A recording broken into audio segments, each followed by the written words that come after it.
Նինոզմինդայի կլինիկա կրկին այցելել էր թոքաբան Աննա Լևիձեն, հերթական խորհրդատվություններ ու հետազոտություններ իրականացնելու նպատակով։ Բժշկի ընդունելությանը մասնակցում էին բազմաթիվ պացիենտներ։ Այցի ընթացքում պացիենտները ստացան մասնագիտական խորհրդատվություն եւ անցան անհրաժեշտ հետազոտություններ իրենց առողջական վիճակի ճշգրիտ գնահատման համար։ Աննա Լևիձե, պուլմոնոլոգի,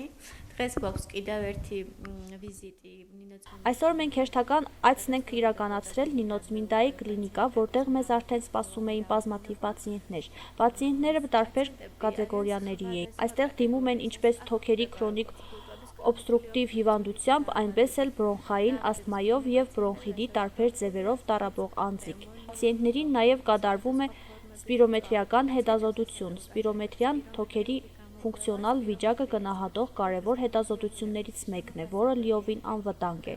Հետազոտության արդյունքների հիման վրա հնարավոր է ախտորոշել այնպիսի հիվանդություններ, ինչպիսիք են թոքերի քրոնիկ օբստրուկտիվ հիվանդությունը եւ բրոնխային ասթման։ Absolut խարիցխებს რამდենად մძიმე მიმდინარეობისაა ეს დაავადება.